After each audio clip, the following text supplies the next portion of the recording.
Once upon a time, not too long ago.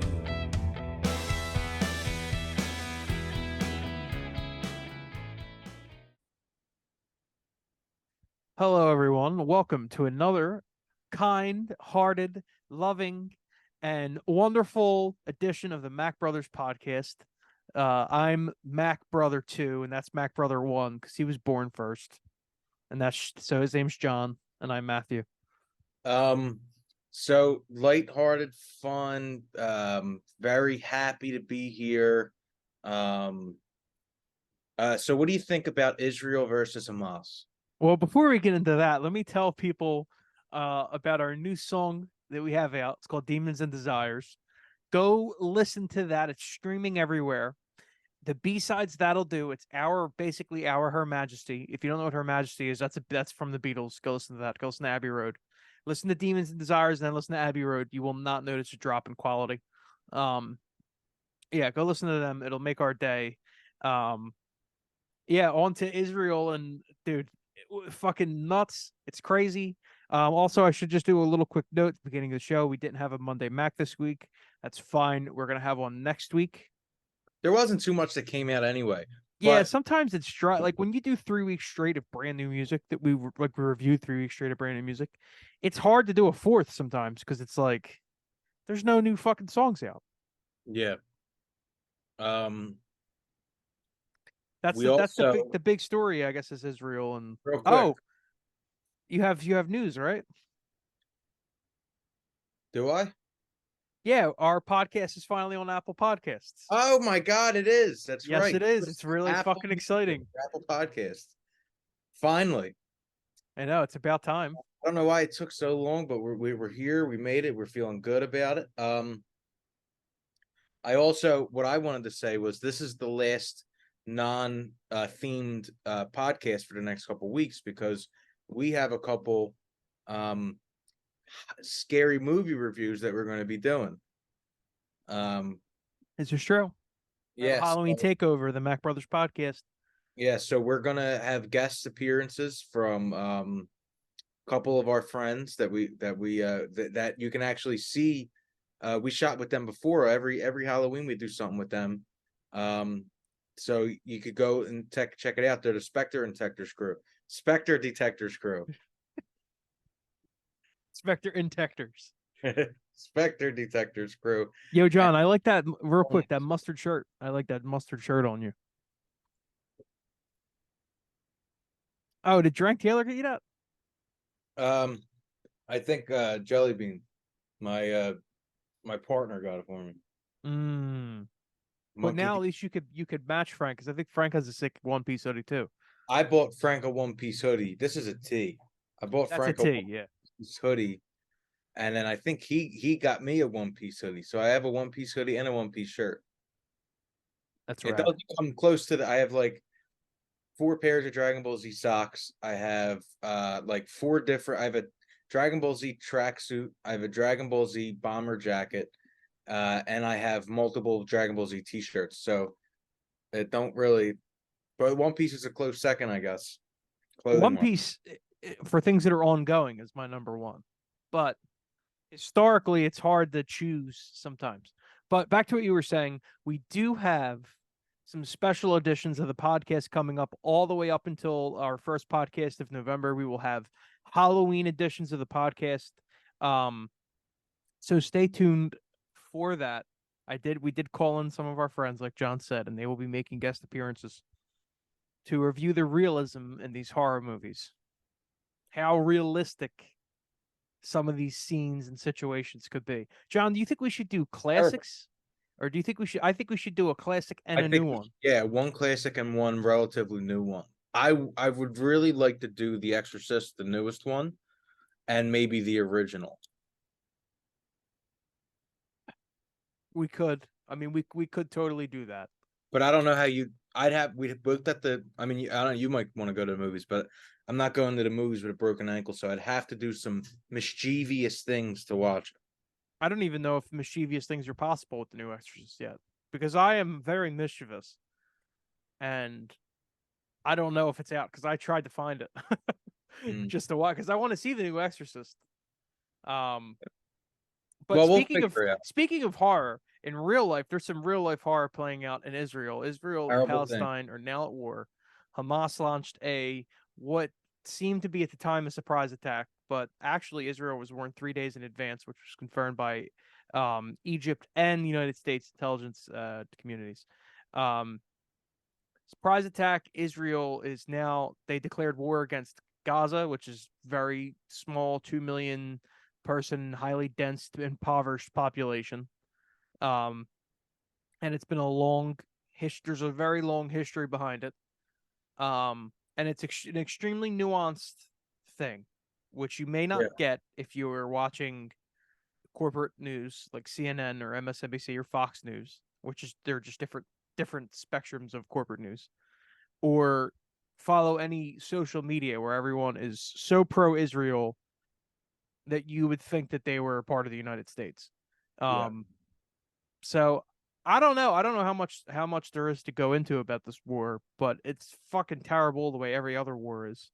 Yeah, I think this is I will say this is even though Ukraine and Russia is happening like in this my like 20s, I don't even count as like how adult I was, because like until 27 or 26 I barely took myself serious or anything else besides music. So, well, you did used to take those paintings real serious. And my family and my relationship, but like I didn't give a fuck about none. I didn't look at the news at all. I cared about sports, having fun and making music, and whatever. But now this is the first war that I'm actually like really paying attention to. I went out and like went on, like I did research on to, not like I hate when people say, Joe, don't you hate when people go, I did my own research? That's the dumbest thing. You watched someone else's research. Or you read someone else's you did some learning. You did some good learning.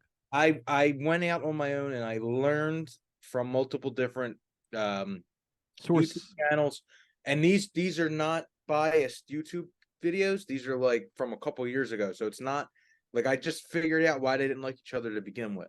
And it's so convoluted and it's so insane, and it all starts with the fact that they believe in a different fake person. Oh, it's the dumbest thing. I think if you were really depressing. So what I learned about at least Israel is that Israel is started as a secular country, and I didn't realize that. And it's been over time taken over by more and more religious extremists. And the only reason why Bibi Netanyahu, who's from Philly, by the way, I didn't know that, the leader of Israel. I don't know. I thought it was a joke too, but let's look it up. Let's look. Bibi. There's no way. How could he run Israel? Let's look it up. Let's look up Bibi Netanyahu. Well, he could totally be from Philly. I mean, that doesn't mean anything. Now, he was born in Israel. Maybe he went to school in Philly. That might have been a myth. That'd be really funny. But no, Washington Post. Why Benjamin Netanyahu is so tough? He's from Philadelphia. I'm glad to be from Philadelphia. He graduated from University of Penn in '99. He was at least 99. Philly adjacent for a while. Yeah, he's not 99. He's like 6. How old is Netanyahu? Well, John, more people than just 18-year-olds go to college. He could have graduated. That's true. Later in life. Not that, just a sidebar real quick. How crazy. 1963, he moved to Pennsylvania. His father moved to Pennsylvania. Wow. He got his degree in his early 30s. Which could be very similar to one of the Mack brothers too, let's just say. Mm-hmm. But as you were saying, sorry. What was I saying? About these people fighting over a fake person. Well, that's just insane. I mean, I don't know how any reasonable, they're not reason, none of them are reasonable, but I don't know how any reasonable person that's got as far as like they're running a country, how they don't know. And you know what, I will say this. I think a lot of these Republicans, these right-wingers, even the left-wingers, all of them, all the politicians all over the world, I think a lot of them are just use it as like mind control over their constituents. Like, there's no way all of them believe everything that they do. You know what I mean? Like, Mike Pence is an extreme example. Mike Pence believes that, like, the earth is 600 years old or whatever the fuck them idiots believe. But like, there's no way, like, fucking, I don't know, there's no way Obama was as Protestant or whatever as he said. You know what I mean? It's very hard to believe that any of our modern politicians are practicing religious people. And I Yeah. use the word practicing because just because someone says, I believe in God, doesn't mean that they think at all about God. Doesn't mean Yeah. they go through they may live very secular lives, and they may, for Christmas and for Easter go to church, and they believe in God. And those people aren't really religious. They're non-practicing religious folk. It's Jesus. hard to believe that any of our modern politicians, I mean, really all religions been is a useful form of mind control from the beginning. If you look at all powerful countries and powerful empires, there always is a faith element to it because that holds a lot of people together. And most people they don't really, it's something ingrained in them from when they're young, and they're taught not to question things.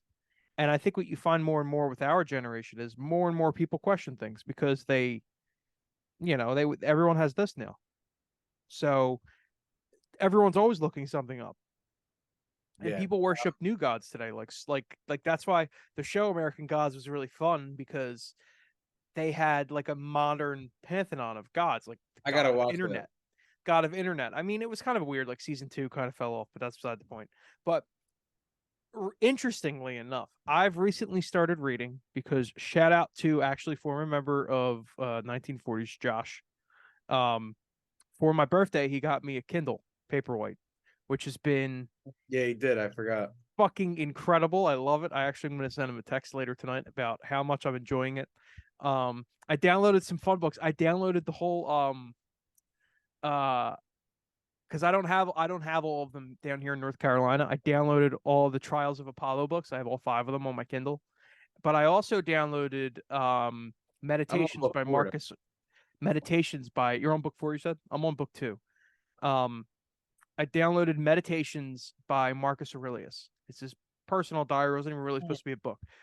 Stoicism and all. I'm not like I don't live my life by any particular creed, but there's a huge rift between people back then, intellectuals and high level people, between rhetoric, people that were involved in rhetoric, and people that were involved in philosophy. And the difference is rhetoric is just how you talk about things, and philosophy is how you think about things, basically. So I recently started reading this book, and it's insane because I feel like this Israel war is all about rhetoric. Because when you look at Israeli people are killed, but people in Gaza die. Yeah. So it's a very interesting thing with language that's used. It's really small, but it's language is softer when certain groups of people die and harder when other people die. So I thought that was interesting on how they could try to dehumanize another side of people. Yeah. Because it's like Hamas is if they're a terrorist group, that's bad. Do you know what I mean? If they're killing innocent people, that's terrible. But any innocent person that's dying is terrible. That's why they have Amnesty International. That's why they have all these giant organizations. And then when you mix in the weird sky person talk, the weird religious talk, and that element of it, it makes things a lot more difficult. Yeah, it's because people use that as an excuse to escalate more and to dehumanize another group of people, and that's not right. Yeah, it's really sad to see. I mean, like Hamas, what they did was fucking terrible. They should all be, like, the Hamas people. John, keep talking.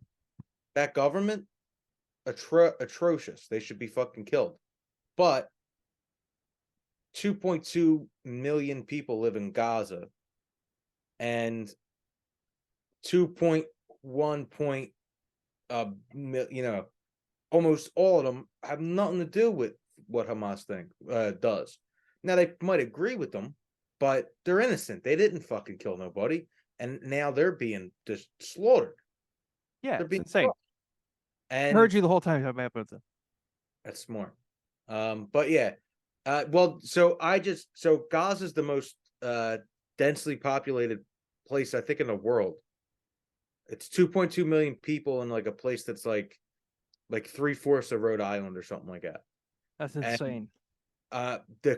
for comparison, I think they said, or it's like the size of, it's like a quarter of Rosa. It's really, really, really small. I don't know if this math is right. I might be wrong, but I think they said it would be like sticking 26 million people in Rhode Island. That's Like insane. Rhode Island's a very small state. It'd be like sticking 26. The Rhode Island's population's 1 million. Yeah. So it's just really sad. And like the videos are horrific from both sides. And it's such a dirty, ugly thing that's happening, and I don't think there's an end to it. I agree.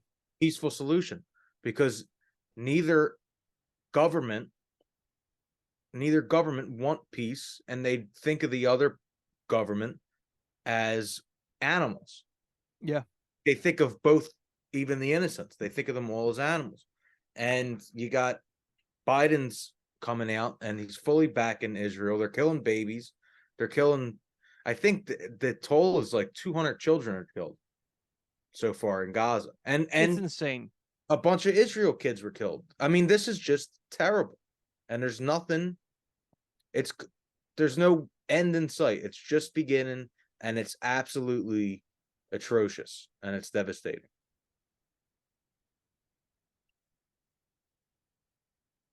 Yeah.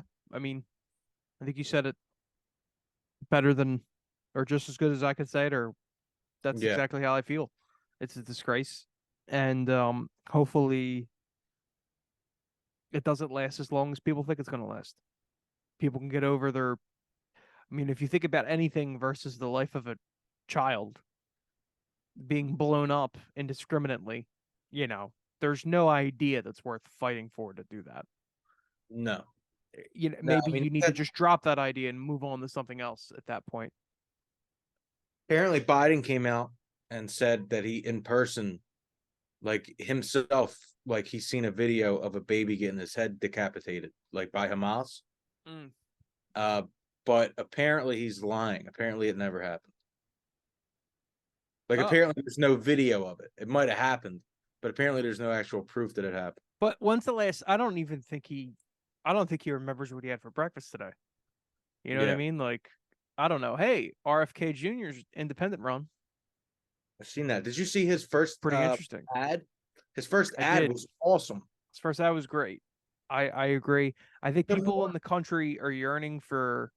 I encourage everyone to look at the two main independent candidates that are running right now against Trump and Biden. Encourage everyone to look into Cornel West and look into RFK.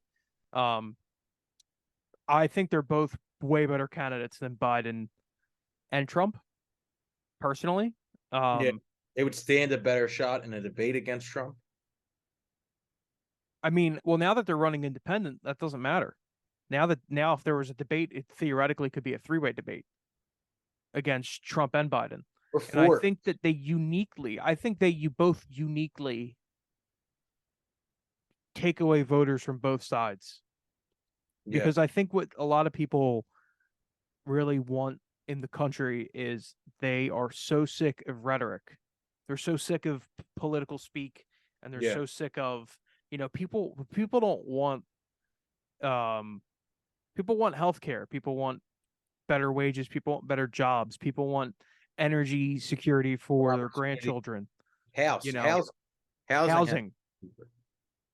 People want to be able to go put a gallon of gas in their car and not spend $30 on it.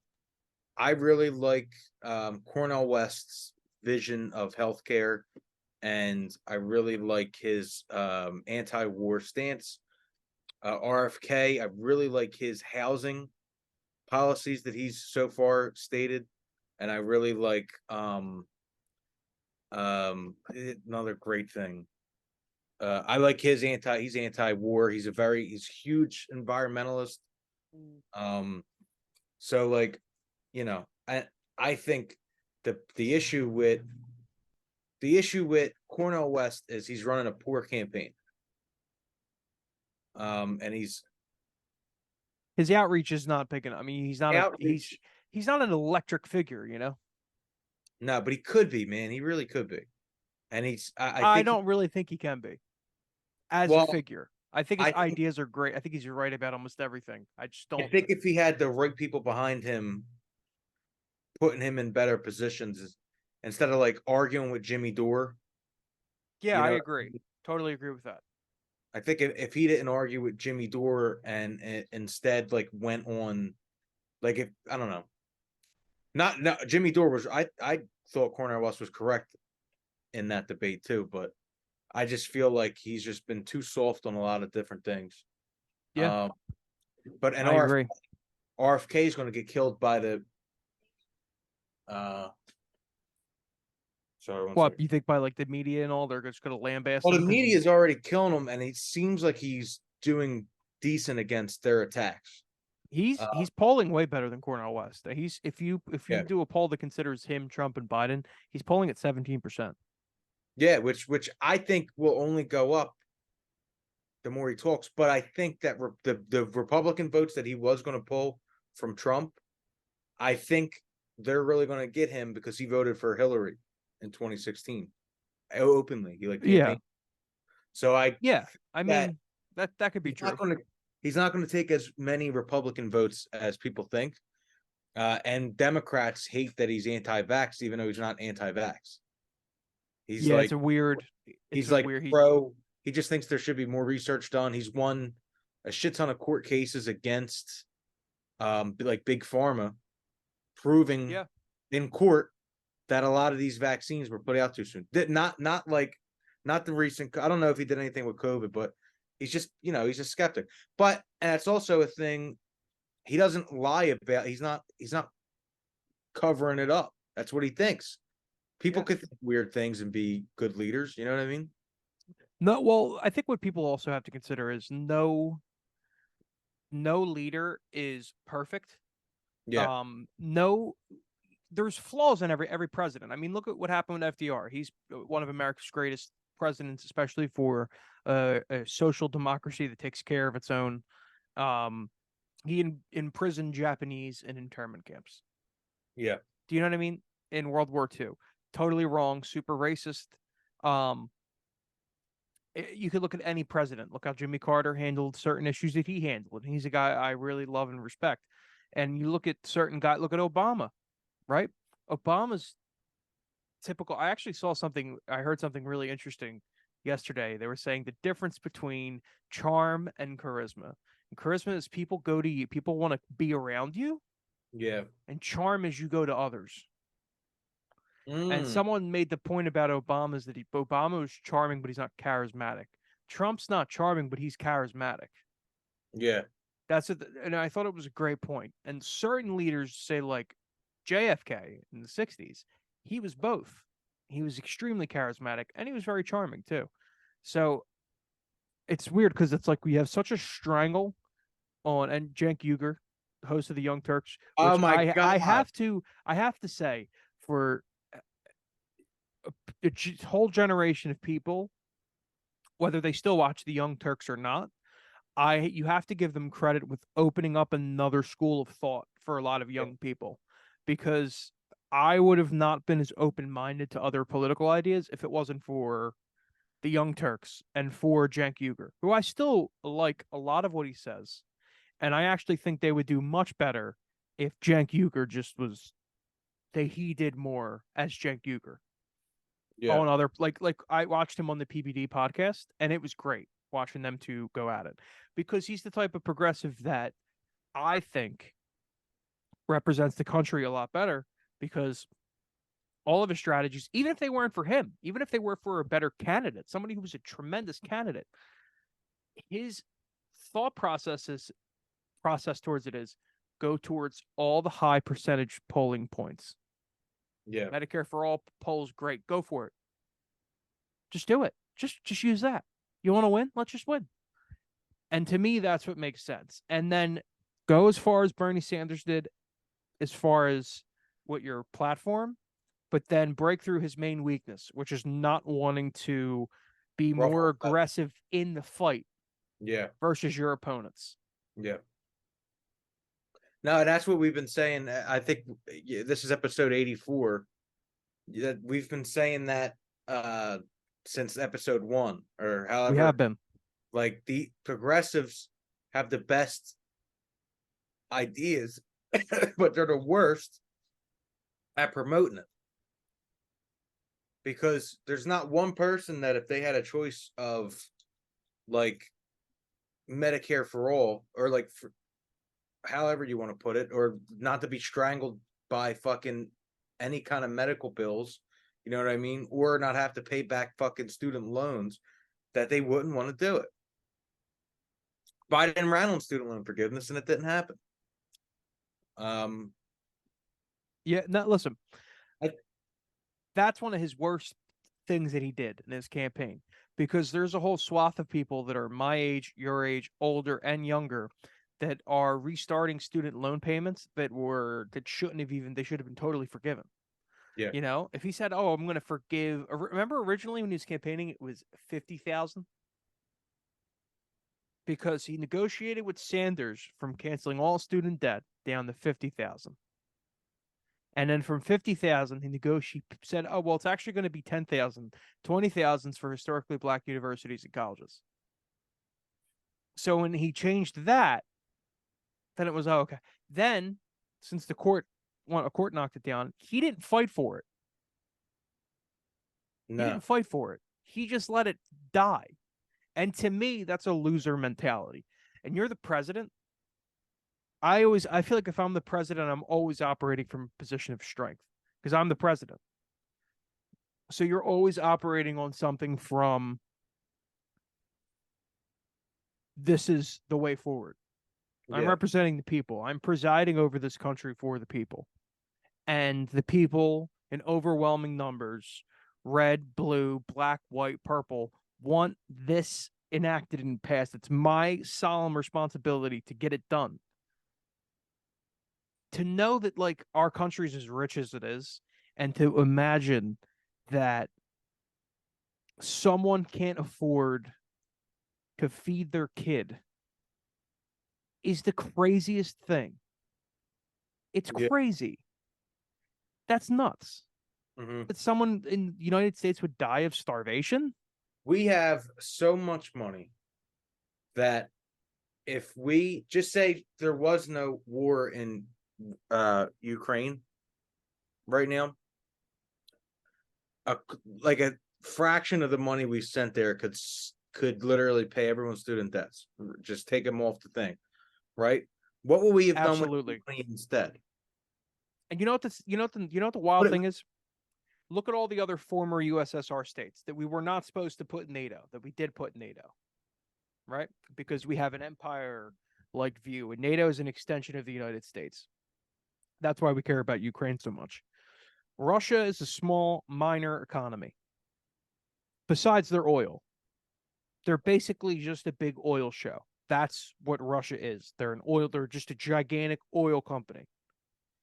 Ukraine is their red line, where if NATO encroaches on Ukraine, that was a declaration of war to Russia. They said that years ago. Yeah. This is all cited in source, too. You could look all this stuff up. It really happened. This is all government documents that were released about this. This is the government saying that this is what we did. This is what happened. This isn't conspiracy theorists going around saying this is what happened. This is what the government literally released and said, this is what happened. But it wasn't ran by the news. It was just released quietly under the Freedom of Information Act. Just quiet.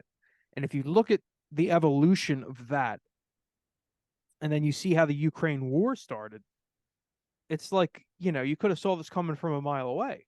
And instead of trying to make natural allies, or why should we even have enemies?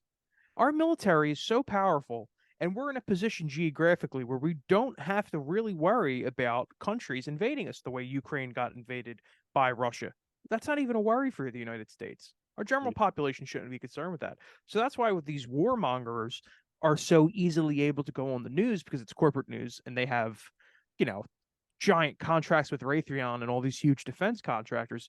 They can go on and say that freely, but someone that has more of a peaceful outlook can say, oh, well, they're isolationists. You know who else was isolationists? And then they'll list off a million terrible people. It's like, it's not about being isolationists. It's about taking care of your, say, like in a more smaller term, taking care of your family and your friends before you take care of other people. Yeah. It's about taking care of our own people in the country as opposed to taking care of Ukraine. And we created, along with Russia, we were also responsible for that war through the expansion of NATO. And that's just a fact.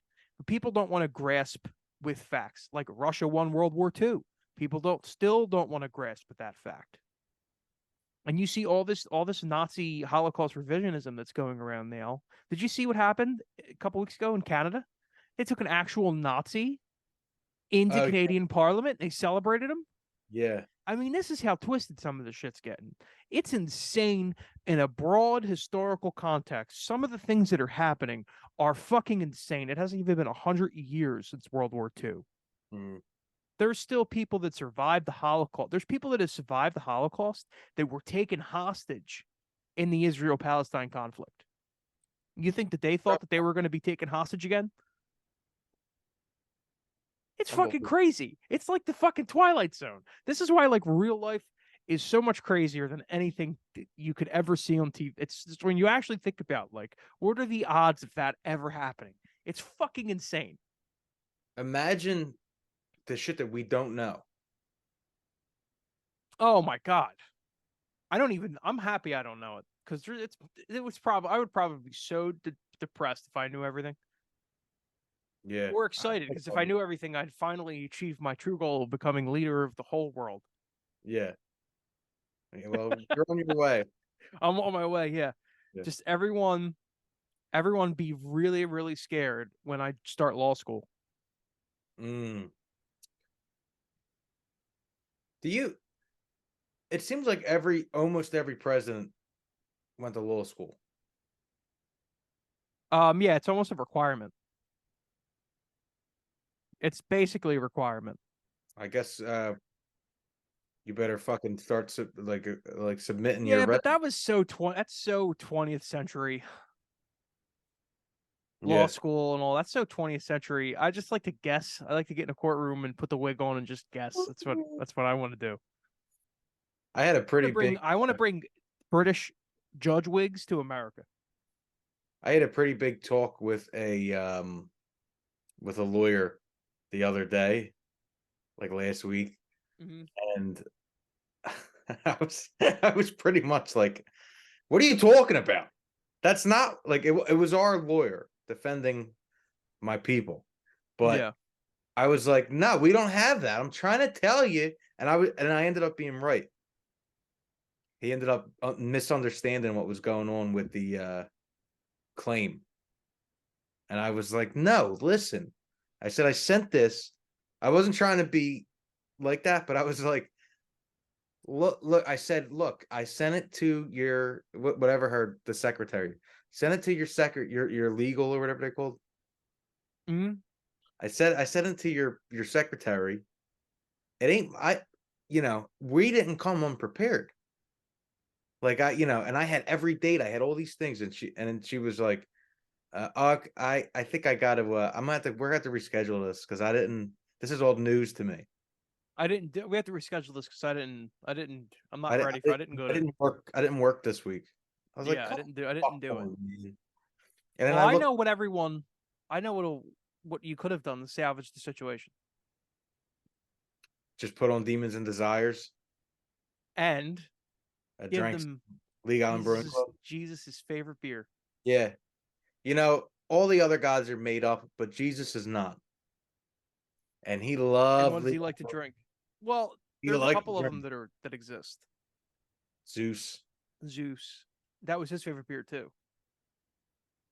Yeah, so have a couple of League Island brews and get Ragnaroked. I don't think it gets any better than that. Well, everyone, go listen to Demons and Desires. Stay tuned for a Halloween edition of the podcasts that are coming up. Let's unless something even more unprecedented happens, let's not talk about politics until November. Deal. No politics till November. Well, everyone, thank you for watching, listening, or however you heard all of this or saw all of this. Hey, welcome to Apple. We just fucking berated every government in the world. Exactly. Hey, Exactly. Our debut on Apple Podcasts is real controversial. yeah. Well, thanks everyone for watching or listening. Stay tuned for more stuff from us, and take care of yourselves. Toodles.